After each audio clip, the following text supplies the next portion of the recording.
एक बड़ा भाई और एक छोटा भाई जो दोनों स्वभाव में बिल्कुल विपरीत थे। बड़ा भाई मानता था कि लोगों की मदद करनी चाहिए, सेवा भाव रखनी चाहिए, सबसे अच्छे से पेश आना चाहिए, जब जब मौका मिले दान देना चाहिए। छोटा भाई मानता था कि जीवन एक ही बार मिलता है, इसलिए उसे खुलकर जीना चाहिए, जो भी मन में हो वह करनी चाहिए। नशा हो, डांस बार जाना हो या और कुछ भी जिससे खुशी मिले, वह हर काम करनी चाहिए। दोनों भाई अपनी अपनी मान्यताओं के हिसाब से अपना जीवन व्यतीत कर रहे थे। बड़ा भाई जो भी कमाता उसमें बड़ी मुश्किल से गुजारा कर पाता था, क्योंकि वह जब भी मौका मिलता दूसरों की मदद करता था। वो सत्संग सुनने जाता, मेडिटेशन करता, वो जितना हो सके इतना सदा जीवन जीने की कोशिश करता। छोटा भाई गलत रास्ते और गलत तरीके से ज़्यादा धन कमाता और अपनी हर इच्छा पूरी करता। दारू सिगरेट पीता, नाचने वालियों के पास जाता, जितना संभव हो उतना ऐश करता। बड़ा भाई अक्सर अपने भाई को समझाने की कोशिश करता कि वह अपने जीने का तरीका बदल ले।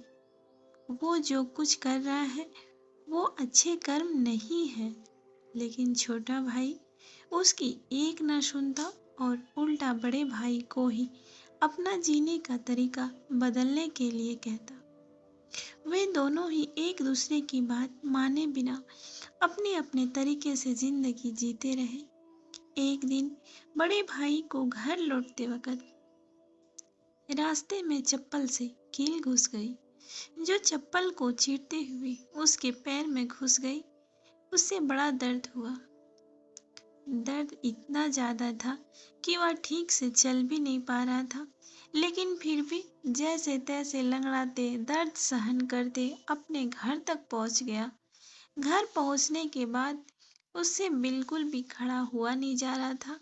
उसे बहुत प्यास लग रही थी, लेकिन इतना ज्यादा दर्द था कि वह पानी का गिलास लेने तक की हिम्मत नहीं जुटा पा रहा था।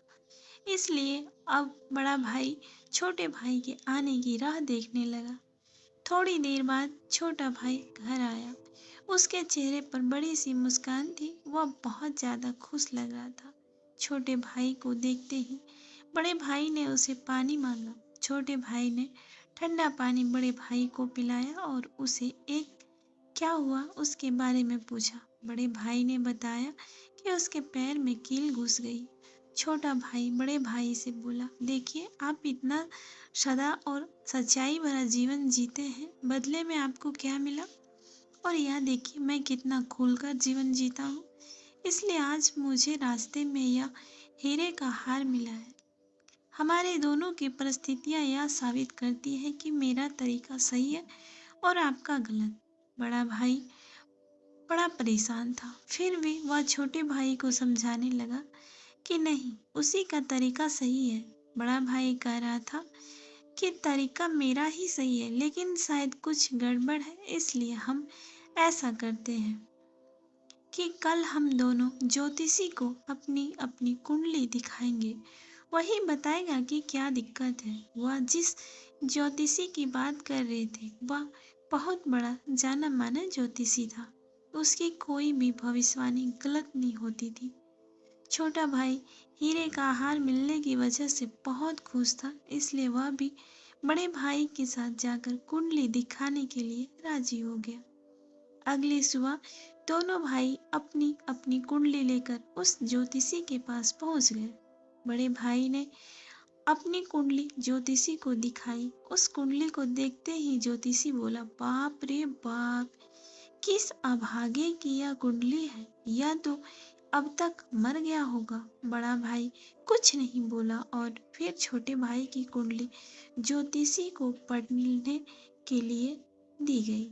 उसकी कुंडली देखते ही ज्योतिषी खुशी से बोल पड़ा, यह बहुत अच्छी कुंडली है, इसमें तो राजयोग लिखा है, यह जरूर अब तक मंत्री बन गया होगा।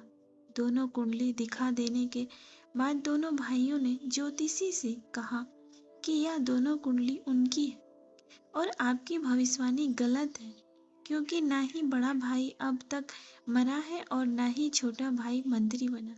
ज्योतिषी ने दोनों से कहा कि मैं कुंडली पढ़ने में गलत हो ही नहीं सकता। हाँ, अगर तुम्हारे कर्म कुछ ऐसे हो तो तुम्हारी कुंडली में लिखा बदल जरूर सकता है। ज्योतिषी ने पहले बड़े भाई और बाद में छोटे भाई, उनके जीवन जीने का तरीका और वह कैसे कर्म करते हैं उसके बारे में विगत से जाना। ज्योतिषी ने दोनों को समझाते हुए कहा कि मेरी पढ़ी हुई कुंडली गलत नहीं है। यह बड़े भाई के अच्छे कर्म है जिसने उसको कुंडली में लिखे मौत की जगह सिर्फ एक कील का दर्द दिया, और दूसरी तरफ छोटे भाई के बुरे कर्म है जिसकी वजह से उसका राजयोग चला गया और उसे सिर्फ एक छोटा सा हीरे का हार मिला जिसे जल्द ही बेचकर खत्म कर दिया। तो फ्रेंड्स, कैसी लगी आपको स्टोरी कमेंट करके बताएं। साथ ही हमारे चैनल को सब्सक्राइब करें और इसी तरह की कहानियाँ सुनते रहें। धन्यवाद। आपका दिन शुभ हो।